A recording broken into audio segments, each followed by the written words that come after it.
Hello all, welcome back to SR kitchen. ఈరోజు మనం చేసే recipe simple and easy chicken fry. దానికి కావాల్సిన పదార్థాలు, దాని ప్రాసెస్ ఈ వీడియోలో చూద్దాం. చికెన్ ఫ్రైకి కావాల్సిన ఇంగ్రీడియంట్స్ ఇప్పుడు చూద్దాం. చికెన్, ఆనియన్స్, పచ్చిమిర్చి అండ్ కొత్తిమీర, జింజర్ గార్లిక్ పేస్ట్, పసుపు, మిరియాల పౌడర్ కొద్దిగా, కారం, ఉప్పు, గరం మసాలా. స్టవ్ వెలిగించుకొని ఆయిల్ వేసుకుందాం. ఫ్రై ఐటెం కాబట్టి కొంచెం ఆయిల్ కొంచెం ఎక్కువనే పడుతుంది. ఆయిల్ హీట్ ఎక్కింది. ఇప్పుడు ముందు ఆనియన్స్ వేసుకుందాం.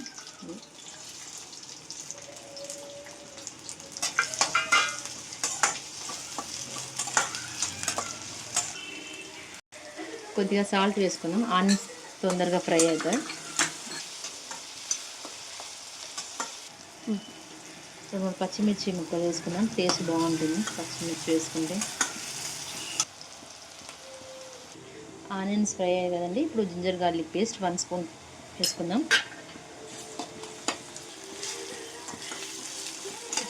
పేస్ట్ పచ్చివాసన పోయేంత వరకు వేగిన తర్వాత అందులో తగినంత పసుపు.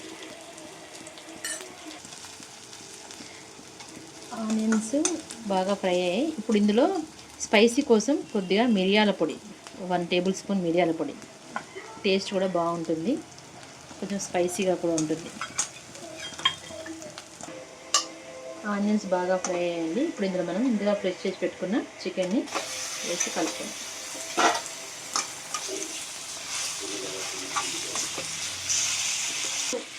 చికెన్ వేసుకున్నాక దాన్ని బాగా కలుపుకోవాలి. కలుపుకొని ఆయిల్లో బాగా మగ్గనివ్వాలి. ఒక 10 మినిట్స్ మగ్గనివ్వాలి. సిమ్లో పెట్టుకోండి, లేకపోతే చికెన్ మాడిపోతుంది.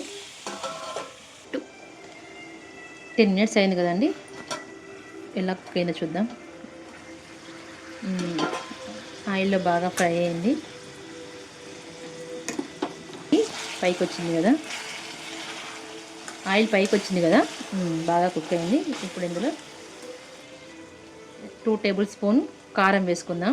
మీ స్పైసీ తగ్గట్టుగా మీరు యాడ్ చేసుకోండి. నేను మాత్రం 2 టేబుల్స్ వేస్తాను, ఎందుకంటే ఇందులో మనం మిరియాల పొడి వేసాం కదా, కొంచెం కారం ఎక్కువగానే ఉంటుంది, అందుకే 2 టేబుల్ స్పూన్ వేసాను.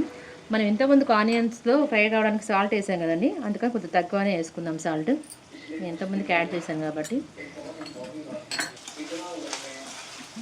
దీన్ని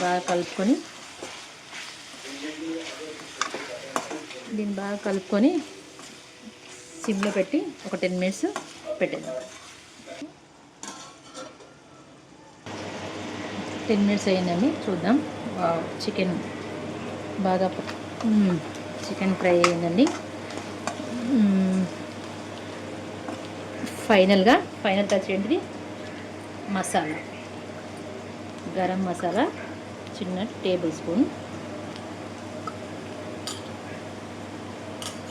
తర్వాత పైనుంచి కొత్తిమీర.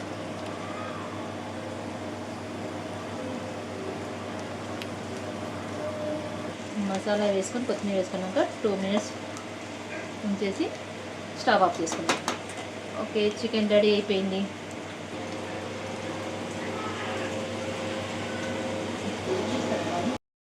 చికెన్ రెడీ అయిందండి.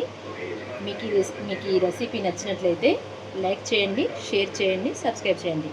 మళ్ళీ కొత్త రెసిపీతో నెక్స్ట్ వీడియోలో కలుద్దాం.